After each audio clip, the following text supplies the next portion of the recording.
Tearing it open, she stroked the hard bristles and thanked Father Christmas for providing her with a dandy brush for her pony Homer. The brush was just like Lexi's. Lexi was her best friend and the daughter of the Earl and Countess who lived at the top of the hill in their castle.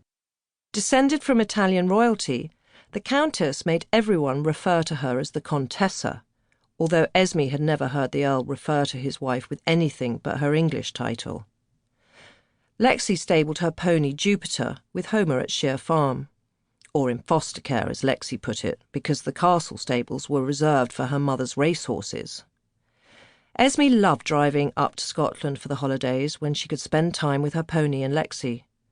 The rolling Highlands felt 1,000,000 miles away from the hustle and bustle of London. She pulled the brush through her hair, thinking how easy it was going to make removing the encrusted mud that stuck to Homer's fetlocks like bloated ticks. He would be the smartest, shiniest pony on the hunting field. She couldn't wait to show Jimmy, the groom who ran the yard.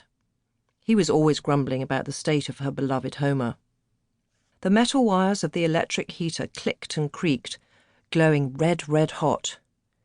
Esme's room was heating up nicely.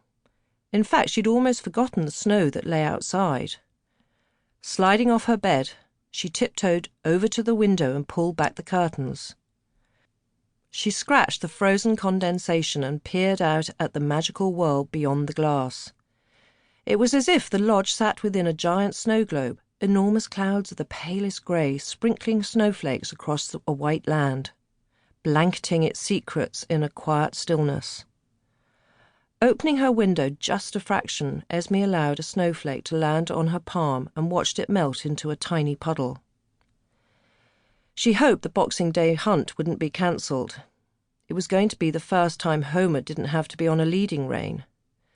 Jimmy had told her she was a good enough rider to manage on her own now. Homer would have tinsel plaited through his mane and tail, and Esme would add some to her new hat. Excited butterflies quivered in her tummy. But even if the hunt was called off, out here in the countryside it would be replaced by tobogganing, and she could exchange Homer's saddle and bridle for a harness to pull a sleigh. Returning to her presents, Esme wondered whether Father Christmas had given Homer a sheepskin saddle pad to keep his back warm, and it made him buck until it reached body temperature. Up until now, Jimmy had used an old dog blanket, which was nowhere near as smart as the quilted pad Jupiter wore. None of Lexi's riding things were hand-me-downs or makeshift. She said it was because she didn't have a big sister, but Esme knew it was because her family had more money than hers. The other presents would have to wait until later. Esme was desperate to step into the enchanted world that waited beyond the lodge walls, and she knew that once her parents were awake she'd be trapped inside until the Christmas service at Bonington Church. She grabbed some warm socks and stepped into the corridor. Beyond her room, the rest of the house was still sleeping. Pressing her eye to the keyhole of her sister's room, she could see a copy of Cupid Rides Pillion lying on the floor. Sophia was addicted to Barbara Cartland novels and was in love with the idea of falling in love. Each book provided a new hero that might one day sweep her off her feet. She must have fallen asleep reading last night, and Esme knew not to wake her if she didn't want a verbal bashing.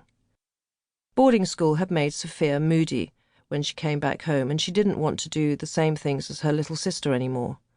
When she was on holiday, she wanted to be in London hanging out with her glamorous friends and their older brothers, rather than at the lodge. Esme had mapped out a soundproof route past her parents' bedroom years ago when she began sneaking out in the early morning hours to meet Lexi in their secret place in the woods. As she tiptoed down the corridor now, she automatically avoided the creaking floorboards that would give her away. It was so quiet she could even hear the mantel clock chiming in the drawing room. Creeping past the kitchen into the back hallway, she pulled on her Wellington boots and lifted her red Indian elkskin coat off its peg. Her father had brought it back after a trip to Canada, and it was her favourite present of all. The soft leathery outside was decorated with brightly coloured beads and pretty patterns. It had a slightly sweet, pungent smell to it, not like a rotting old rabbit carcass, but more like something dead that hadn't yet started to fester.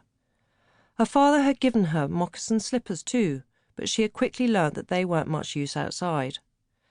Esme slid back the rusty arm.